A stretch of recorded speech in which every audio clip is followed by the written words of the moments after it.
kalau saya boleh berpendapat ya, pemimpin di Oku itu sebenarnya yang diperlukan itu sosok yang mampu melakukan lompatan.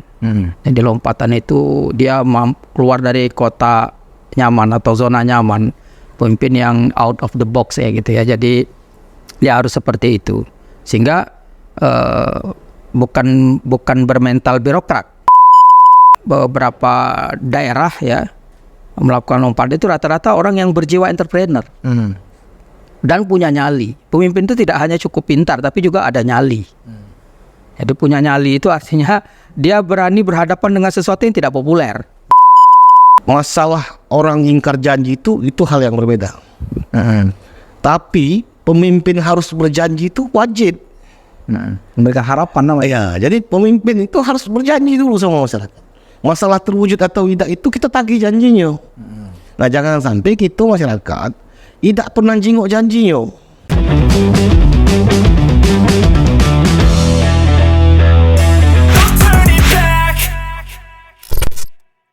Assalamualaikum warahmatullahi wabarakatuh. Selamat siang, selamat malam, selamat pagi, dan selamat sore dimanapun Anda berada. Mudah-mudahan Anda semua dalam kondisi sehat dan tidak kurang suatu apapun. Ini sebentar lagi Kabupaten Ogan Komering Ulu akan menghadapi hajat pesta demokrasi 5 tahunan.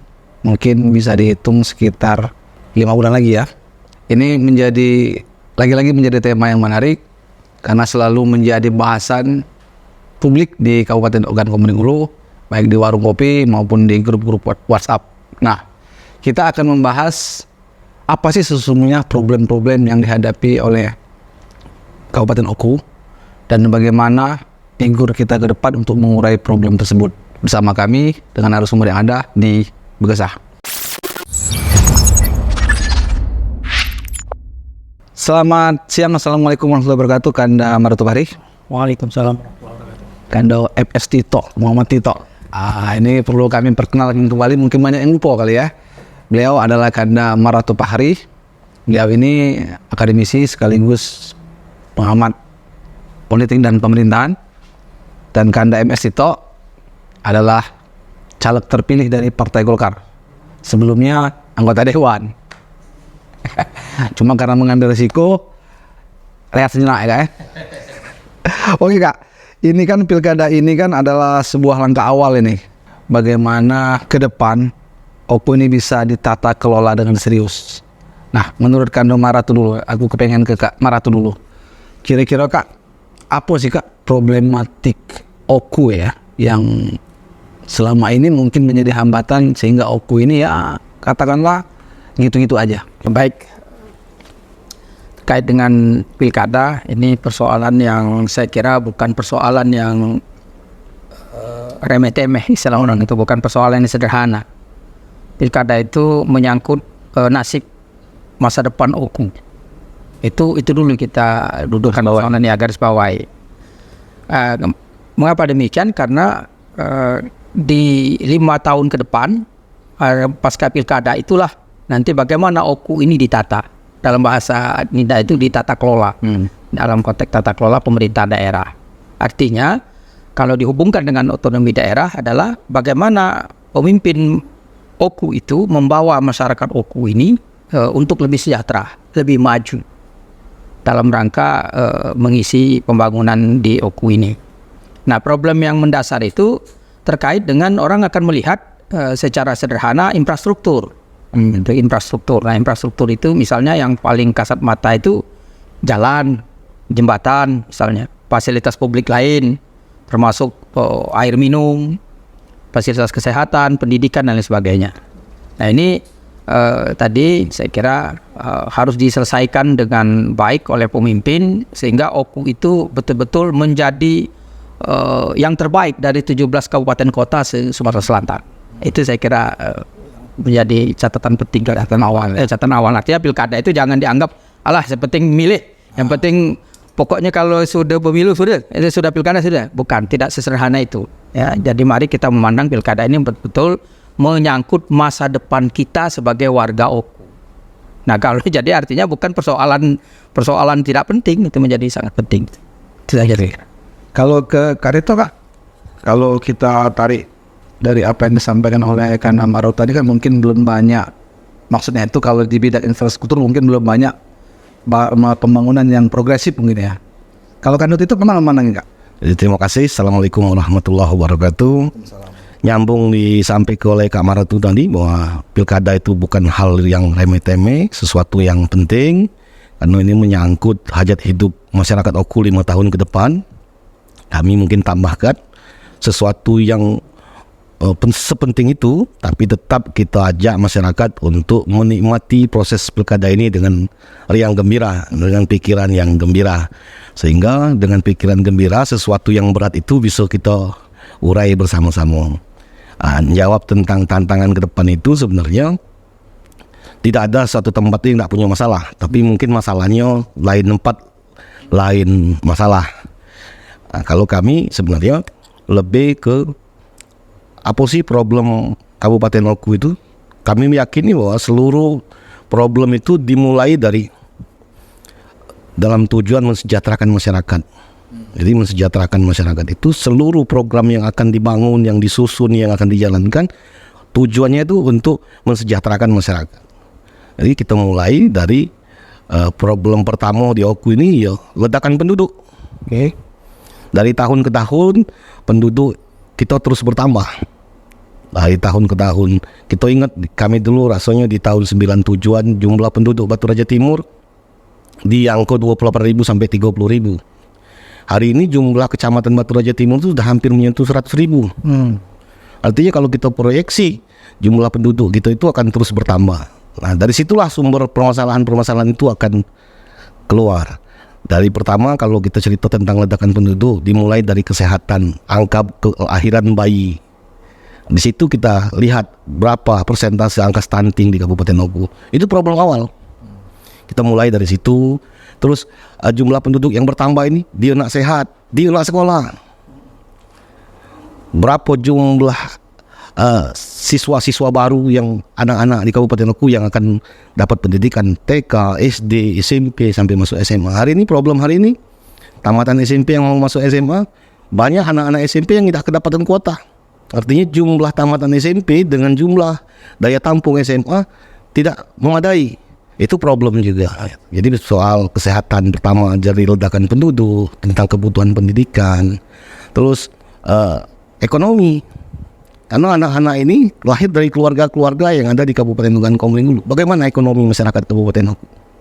Dan problem-problem lain yang akan timbul akibat dari pertumbuhan penduduk yang akan terus bertambah dari hari ke hari, dan ini harus kita pecahkan bersama. Tapi intinya apa tantangan ke depan itu kita balikkan ke masyarakat. Apa yang sudah dilakukan pemerintah hari ini pasti sudah ada. Pasti sudah ada langkah-langkah yang sudah dilakukan pemerintah, tapi tolak ukurnya itu kalau kita cerita tentang pembangunan Kabupaten Oku itu tolak ukurnya minimal 2. Bisa dilihat dan bisa dirasakan. Itulah tolak ukur pembangunan Kabupaten Oku itu. Kalau dia bisa dilihat, maka seluruh orang akan melihat. Atau kalau dia berdampak dengan pembangunan sumber daya manusia, maka dia bisa dirasakan. Mungkin ada pembangunan itu tidak bisa dilihat, tapi bisa dirasakan. Aku kira itu pembukanya. Terima kasih. Setelah mendengar sejenak, tantangan itu kan berkisar pada infrastruktur dan kesejahteraan sosial lah, seperti yang disampaikan itu kan. Artinya akar permasalahan memang yang sudah menjadi problematika di tiap daerah, nggak ya? Nah, tapi kalau dari kacamata Kak Maratu sendiri, problem lain ada tidak yang perlu digarisbawahi oleh Kando Maratu? Ya, jadi begini,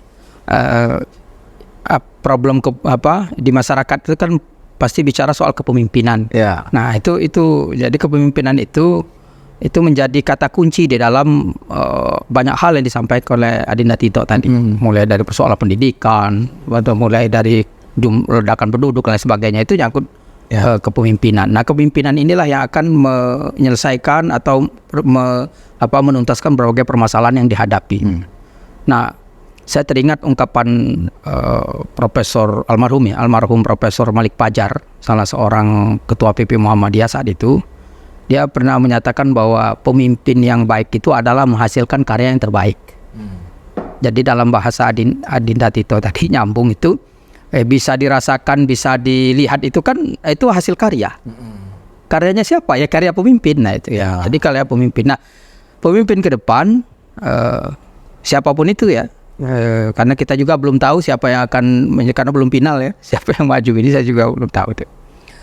Dia akan mampu tidak menghasilkan karya yang terbaik itu. Dalam konteks dalam bahasa Adinda tadi, tata kelola pemerintahan di tingkat lokal, khususnya di Kabupaten Ogan Komering Ulu, itu yang saya kira problem mendasarnya itu. Nah, pemimpin untuk Oku, kalau spesifik Oku, saya kira pemimpin yang betul-betul yang visioner. Kalau saya boleh berpendapat ya, pemimpin di Oku itu sebenarnya yang diperlukan itu sosok yang mampu melakukan lompatan. Jadi lompatan itu dia keluar dari kota nyaman atau zona nyaman. Pemimpin yang out of the box ya gitu ya. Jadi dia harus seperti itu. Sehingga bukan bermental birokrat. Bukan berarti saya menolak seorang birokrasi duduk di pemerintah, tapi bermental birokrat. Jadi dia harus betul-betul semacam berjiwa pengusaha, entrepreneur, nah begitu, berjiwa entrepreneur. Karena memang titik tekan dari Kenapa tidak harus berjiwa birokrat itu? Karena birokrat itu kan biasanya cenderung formalitas dan normatif ya. Jadi dia memimpin itu tidak melakukan lompatan. Rata-rata pemimpin yang keluar dari zona atau zona nyaman itu biasanya sukses membawa kemajuan itu. Jadi misalnya beberapa daerah ya melakukan lompatan itu rata-rata orang yang berjiwa entrepreneur dan punya nyali. Pemimpin itu tidak hanya cukup pintar tapi juga ada nyali. Jadi punya nyali itu artinya dia berani berhadapan dengan sesuatu yang tidak populer. Jadi kalau belum apa-apa ini ada kekhawatiran itu agak sulit. Apalagi di tengah sekarang persaingan yang luar biasa, di tengah kondisi Oku yang sekarang. Oku itu kan dari sisi pertumbuhan ekonominya luar biasa. Semua potensi ekonomi itu di Oku tuh, sektor swasta terutama itu bertumbuh, tapi tidak tegak lurus dengan pelayanan publik yang dirasakan masyarakat. Itu problem itu. Nah makanya di titik itulah saya nyatakan bahwa kepemimpinan Oku ke depan betul-betul perlu melahirkan pemimpin yang tadi harus out of the box, punya visi yang jelas jauh ke depan, punya nyali. Itu saya kira kalau soal kepemimpinan. Dan perlu dicatat juga, perlu saya sampaikan, setiap era itu kan pasti melekat dengan sebutan-sebutan pemimpin yang legend. Rata-rata pemimpin legend itu karena menghasilkan karya terbaik, dalam mengutip pernyataan Pak Malik Fajar tadi. Misalnya kalau di Jawa Timur, tokoh legend itu gubernur itu boleh berganti puluhan gubernur. Tapi kalau yang legend itu Muhammad Nur, itu gubernur Jawa Timur itu. Kalau di Jakarta itu ada 2 nama. Ali Sadikin, terakhir Anies Baswedan. Oke. Terlepas dari kontroversial yang ada. Ya. Di Oku itu ada 3 nama. Pak Saleh Hasan, Pak Sahrul Usman, Edi Yusuf. Nah, ini kan ada beberapa nama yang itu semuanya itu melekat dengan apa yang disebut dengan Adinda Tita tadi. Itu karena orang melihat dan merasakan apa yang menjadi asal. Nah, itu. Jadi kita berorientasinya seperti itu, kepemimpinan itu. Saya kira itu. Jadi kalau ke depan Oku mau maju di tengah problem ini kan harus juga melakukan lompatan-lompatan di tengah persaingan yang ada. Dari di Oku kabupaten yang cukup tua ya. Kemudian terdiri dari 13 kecamatan, 143 desa dan 14 kelurahan, itu tergantung pemimpinnya. Artinya dalam hal ini bupati kan. Walaupun demikian tentu juga didukung oleh masyarakat yang rasional, yang kritis, misalnya itu juga akan membantu proses percepatan pembangunan itu. Jadi kalau masyarakat yang tidak juga rasional dan kritis dalam konteks pemilihan pemimpin juga akan menjadi problem itu Pak Tito. Itu jadi kalau kita cenderung masyarakatnya pragmatis, kemudian dan lain-lain itu ya akan mempengaruhi juga ya tentang bagaimana kita menentukan pemimpin masa depan Oku terkait dengan problematika yang kita obrolkan tadi. Saya kira itu. Kak Tito lagi. Aku ngambil tadi. Masyarakat Oku betul ya, aku agak sepakat dengan apa yang dikatakan oleh Kak Maru tadi, bahwa sini masyarakat Oku ini agak cenderung pragmatis ya.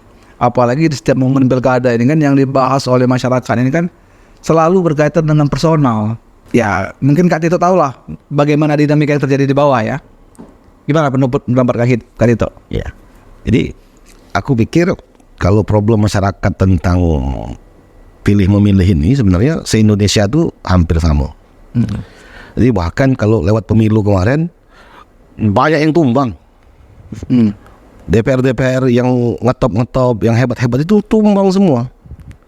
Dia sudah kerja politik, tapi pada waktunya akan kalah dengan yang populer dan yang ngasih amplop. Nah, tapi itu tantangan. Kalau khusus untuk di Kabupaten Oku ini, sebenarnya podcast seperti ini memang harus terus didorong dalam rangka tujuan mencerdaskan kehidupan bangsa itu, karena cuma dengan cara mencerdaskan kehidupan bangsa lah maka pemilu pilkada yang berkualitas itu akan baik. Jadi kalau ada pemilu yang buruk itu kami pastikan masyarakatnya sudah apatis, dan podcast ini salah satu variabel yang harus sama-sama kita dorong supaya bisa menghasilkan informasi-informasi yang menjadi referensi masyarakat dalam mengambil pilihan-pilihan dalam setiap event. Kalau untuk Oku, kita harusnya lebih percaya diri. Kita Kabupaten Oku ini, kita omongin tadi, kita punya 4 kampus top. Ada Unbara, ada Umaha, ada Stai, ada Stay Dewi Sakti.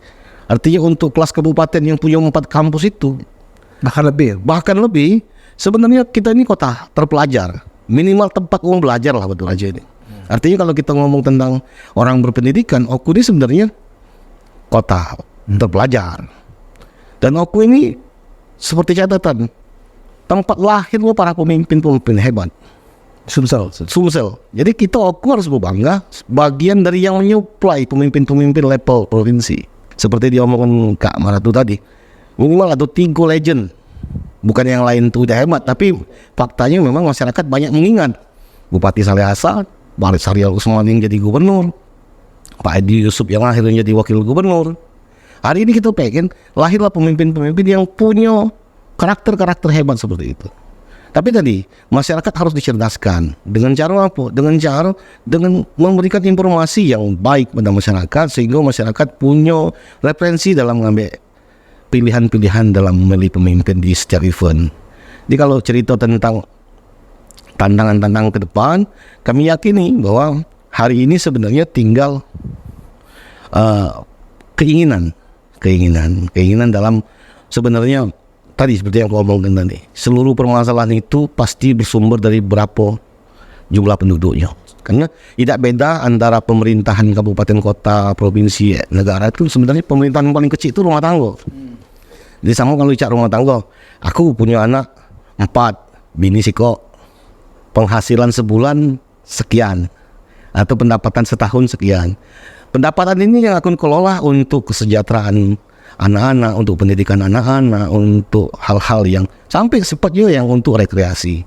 Jadi tata kelola keuangan yang tepat dalam politik anggaran sehingga anggaran yang ada itu benar-benar tepat sasaran dan bisa berdampak terhadap pertumbuhan keluarga. Nah itu perlu Kabupaten Oku. APBD adalah pendapatan tahunan yang ada di tiap daerah. Sumbernya di situ. Makmano dengan APBD ini bisa dikelola dengan ke titik-titik yang berefek terhadap kesejahteraan masyarakat. Kita sama-sama jingok. Ngapa Pak Edi Yusuf dulu ngetop? Bukan kita ceritakan bahwa kita ngefans sama Pak Edi Yusuf, boleh juga banyak orang yang ngefans sama Pak Edi Yusuf. Artinya Pak Edi Yusuf dengan anggaran yang cuma 600-an miliar pada waktu itu APBD, dia mampu membangun yang terlihat di masyarakat. Ada Islamic Center, ada kolam renang, ada gor, ada stadion, ada lain dan lain sebagainya. Sekarang kita sama-sama jingok. Seluruh calon-calon pemimpin itu di mana wae, bukan cuma di Kabupaten Oku. Aku hampir pastikan sama visi misinya. Pasti visinya itu mensejahterakan masyarakat. Misinya itu good government, pendidikan, kesehatan. Nah, harus kita uji lagi. Pembangunan infrastruktur harusnya lebih detail lagi. Kita kejar itu. Berapa jumlah jalan yang dibangun? Kalau kita cerita tentang kepala daerah yang membangun infrastruktur, kalau kita cerita dengan warga Lengkiti akan protes.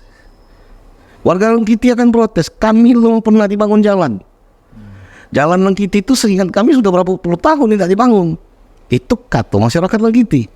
Jadi Kalau bisa pembangunan infrastruktur tuh bisa dipertajam. Seperti apa pembangunan infrastruktur yang berkeadilan itu? Pendidikan yang baik itu seperti apa? Pelayanan publik itu seperti apa? Karena ini bagian dari hak masyarakat.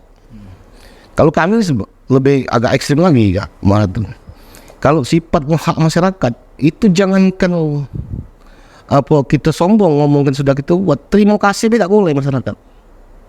Misalnya kita ngomong ini KTP KK gratis, itu hak artinya. Hak dia. Begitu tuh sudah jadi hak, jangankan menjual duit, terima kasih tidak boleh, kan hak itu.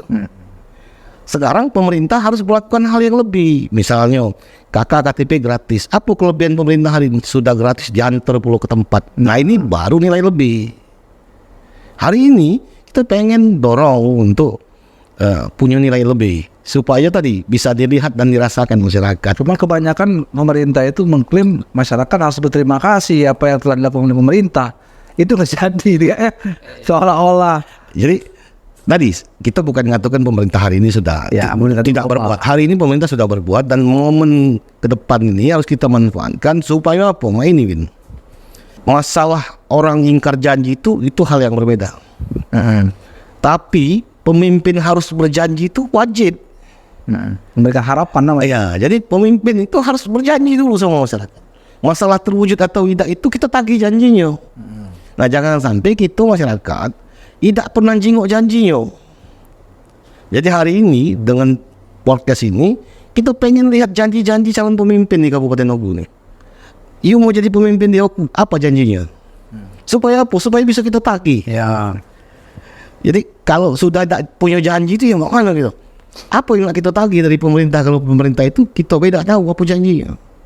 Jadi hari ini kita dorong masyarakat tuh berupaya untuk mengungkapkan apa kebutuhan masyarakat. Kalau di luar negeri itu kan, dia tahu kalau Donald Trump jadi presiden, aku pajakku bayar sekian. Nah, kalau sekarang tolonglah untuk kita kecil kabupaten. Kalau pemerintah tuh berani berjanji misalnya, kalau aku jadi bupati, KK KTP gratis itu diantar pulang ke rumah, kan masyarakat akan tagih. Iya. Jadi bukan cuma gratis. Kalau aku jadi bupati, pelayanan KTP KK itu sudah gratis diantar pulang ke rumah, misalnya. Atau soal pendidikan, misalnya ini kan. Kalau pendidikan gratis itulah jadi program nasional. Kesehatan gratis itu sudah jadi program nasional. Tapi hari ini cara mensejahterakan masyarakat itu salah satunya itu meningkatkan pendapatannya. Tapi bukan dengan BLT.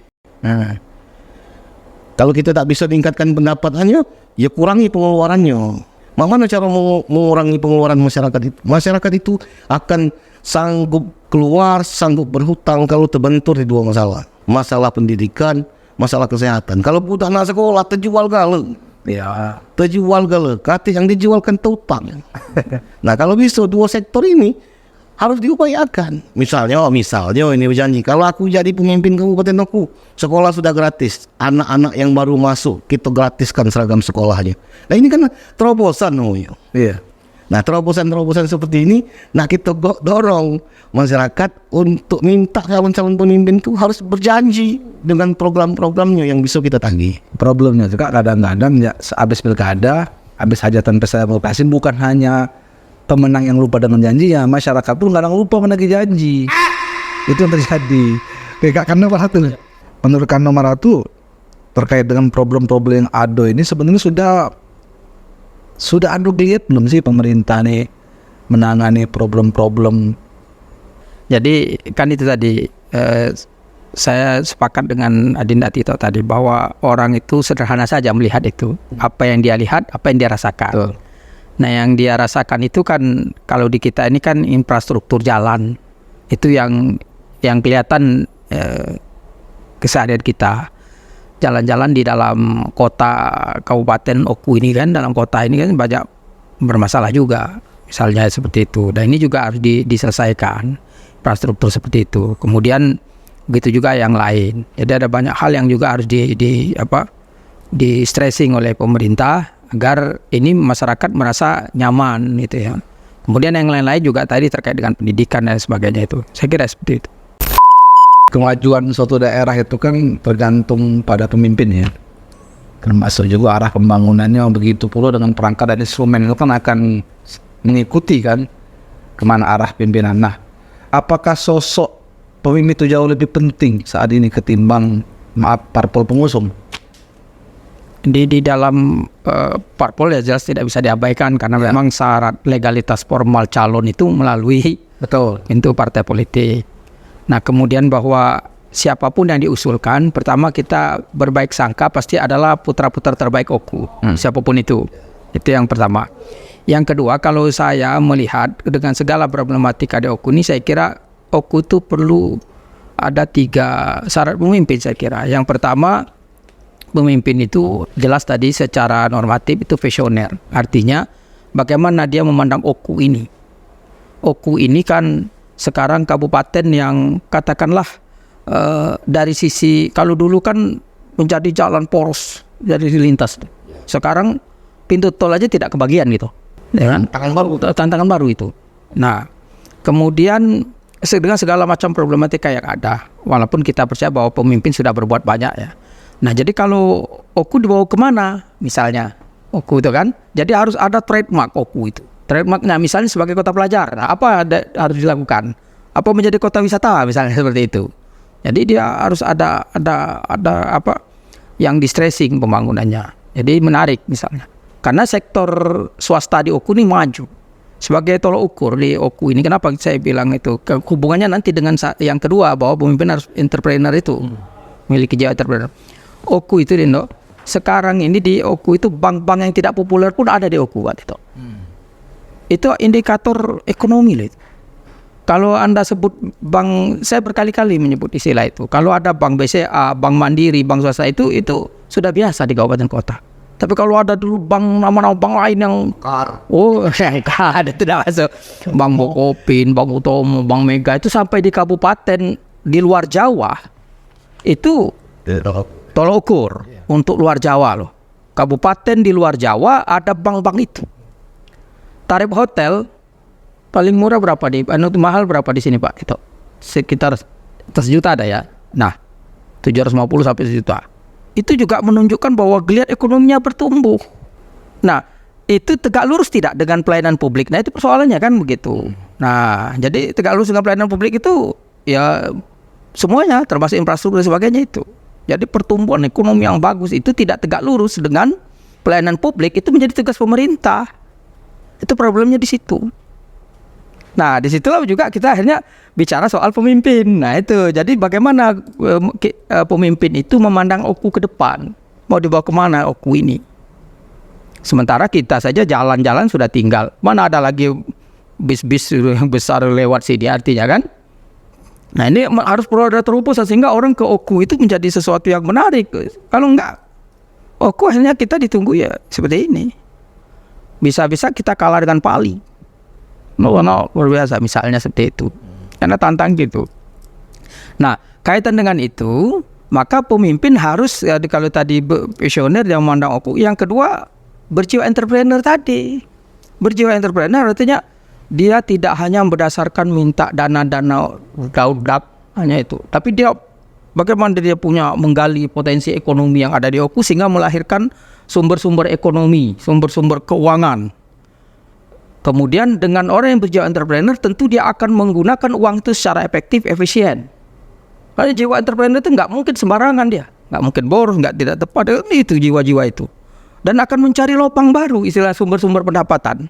Jadi kalau orang berjiwa entrepreneur pasti dia akan berpikir soal bagaimana menggunakan dana secara efektif, efisien, tepat sasaran, kemudian menggunakan segala potensi untuk menggali potensi baru sebagai sumber pendapatan daerah yang tidak hanya mengandalkan eksploitasi alam yang luar biasa secara ugal-ugalan misalnya. Saya tidak mengatakan Oku seperti itu, tapi seperti itu secara umum ya. Kemudian tidak hanya mengandalkan dana pusat. Jadi katakanlah Pak Maratu ini rindu akan pemimpin yang mungkin profesional. Ya, profesional. Tua ya. Kalau ya jelas perlu. Jadi pemimpin itu saya kira kalau apa yang dilakukan dari ini akan lahir itu. Cuma yang terakhir menjadi syarat lagi. Jadi kalau saya itu yang visioner, kemudian berjiwa entrepreneur, punya nyali. tidak semua orang punya nyali. Nyali itu begini, tidak mengambil kebijakan yang tidak populer itu harus orang yang bernyali, Pak Tito. Sehebat apapun Pak Tito misalnya sebagai bupati, tapi tak punya nyali. Kaget, nah banyak kaget, banyak hegak apa jemen. Nah itu tak jadi. Oke. Terakhir Kak, closing statement dari Kakak. Saya kira pertama yang perlu dilakukan oleh kita sebagai warga ini, kita melakukan pemilihan tadi, istilah tadi dengan riang gembira. Tapi riang gembira saya tidak cukup. Tadi harus riang gembira yang disertai dengan sikap kritis kita sebagai pemilih dan juga sikap yang rasional dalam menentukan pilihan. Itu yang pertama. Yang kedua, kalau saya menginginkan di OKU ini, carilah pemimpin yang betul-betul sangat visioner tentang memahami tentang problematika OKU. Yang tadi soal dia janji dan sebagainya, itu kaitannya dengan pemahaman dia tentang OKU. Kemudian yang berjiwa entrepreneur dan punya nyali. Saya kira itu menjadi untuk pemimpin di OKU dibutuhkan pemimpin yang seperti itu. Kayaknya wajib indikator itu bagi Kak Maratu ya? Bagi saya itu wajib, karena melihat dari perjalanan OKU dengan problematika yang sekarang. Ya, dengan problematika sekarang, jadi pemimpin yang harus 3 itu menjadi, saya kira menjadi tolok ukur. Kemudian bagaimana kalau tadi sampai ke dari itu anak berjanji nak mana itu, ya kaitannya dengan pemahaman dia tentang OKU. Jadi dia visi dia tentang apa, OKU ini mau dibawa kemana dengan segala problematika yang ada ini, gitu. Kemudian kita berharap juga para penyelenggara pemilu, termasuk pengawas pemilu juga, ya, ini harus betul-betul menjalankan tugas dan fungsinya secara baik dan benar. Artinya ini juga menjadi penting karena pemilu itu pilkada itu tidak akan punya mana apapun jika tidak dilakukan oleh penyelenggara pemilu secara baik dan benar. Juga pengawalan dari masyarakat, dalam arti masyarakat juga punya tanggung jawab moral untuk mengawal pilkada yang elegan dan bermartabat. Jadi ini masyarakat tidak boleh juga abai. Dalam arti abai itu kan abrejo lah, sudah itu sudah. Nah, dia harus tetap ikut mengawasi, ikut mengawal, sehingga pilkada ini betul-betul bermartabat. Jadi OKU itu insya Allah akan lebih maju lagi ke depan dengan cara seperti itu. Kalau soal sosok saya tidak tahu, nanti kita lihat saja. Tapi kalau indikator tadi bagi saya, ya itu yang menurut saya penting untuk dipilih itu. Indikatornya saya tidak menyebut personal, tapi indikator yang 3 itu bagi saya menjadi penting sekali. Karena dengan 3 indikator itu saya kira OKU akan bisa maju ke depan untuk melakukan lompatan-lompatan di dalam membangun OKU yang maju. Insya Allah nanti kita akan di depan di antara 17 kabupaten kota se-Sumatera Selatan. Baru ke depannya baru tingkat nasional. Nah itu yang harapannya. Jadi dan itu bukan mimpi Pak Tito. Dan itu insya Allah bisa kita lihat ke depan OKU akan maju seperti itu. Itu saja saya kira. Ya, suara hati dari kejenuhan Kak Maratu kali itu. Nah kali itu. Kak. Ya terima kasih Bin. Waktu kita sore hari ini yang paling penting itu kita tidak pernah henti-hentinya berusaha dan terus berusaha. Karena kita meyakini bahwa pemimpin itu cerminan warga kan. Jadi kalau kita cerita pemimpin itu, maka aku lebih senang Manu supaya kita terus mencerdaskan kehidupan warga. Karena kalau kita pengen pemimpin cerdas itu cerminan rakyatnya. Jadi hari ini seluruh kita punya kewajiban yang sama untuk mencerdaskan kehidupan masyarakat ini. Karena dengan kecerdasan masyarakatlah pemimpin yang cerdas itu akan muncul. Karena pemimpin itu cerminan masyarakat. Jadi aku udah galak bercerita pemimpin yang ke depan, kita bercerita tentang kalau kita pengen punya pemimpin yang baik, kita tunjukkan penjelasan ke masyarakat, buka wawasan masyarakat. Karena pemimpin itu sekali lagi cerminan masyarakat. Jadi sama-sama terus kita dorong Bung Wiwin ini untuk terus podcast dan podcast lainnya. Karena dengan itu bagian dari mencerdaskan kehidupan bangsa. Kalau masyarakatnya sudah cerdas, harusnya pemimpin yang hasil dari pemilih-pemilih cerdas itu akan jadi pemimpin-pemimpin berkualitas. Karena pemimpin berkualitas itu hanya bisa dilihat oleh orang-orang yang cerdas. Kalau pemimpin itu dipilih oleh orang-orang yang tidak cerdas, ya pemimpin itu gambaran dari warganya. Jadi hari ini masih ada waktu kita terus dorong semua masyarakat, semua pihak untuk sama-sama mencerdaskan kehidupan bangsa ini, kehidupan masyarakat Kabupaten Oku itu. Jadi Kabupaten Oku ini warganya itu harus berpikir pentingnya pilkada ini tentang nasib dia. Cak dia ngomong Kak Marut tadi, semakin kritis masyarakatnya, maka semakin selektif pemimpin yang akan dihasilkan. Jadi gue pikir closing statement sore ini, dengan mencerdaskan kehidupan bangsa, pemimpin berkualitas itu bisa kita dapatkan. Terima kasih. Oke. Oprok dulu dong. Oke, terima kasih Kado. Mungkin kita cukupi pergesahan kita pada sore hari ini. Dan ini mumpung ada waktu sekitar 5 bulan lagi, masyarakat ya kita dorong untuk lebih cerdas bagaimana memilah dan memilih calon pemimpin. Ingat, ini kita ini bukan membicarakan pemilihan bupati, tapi memilih pemimpin. Kalau bupati itu kan sekedar pejabat publik dan pejabat administratif, tapi kalau pemimpin itu menjadi imam kita. Di kemana kita akan dibawa oleh pemimpin kita. Ingat, pemimpin yang profesional dan intelektual itu dibangun atas dasar 4 pilar: integritas, kapabilitas, otoritas, dan karitas. Kami akhiri pergesahan kami pada sore hari ini dengan ucapan wabillahi taufiq wal hidayah. Assalamualaikum warahmatullahi wabarakatuh.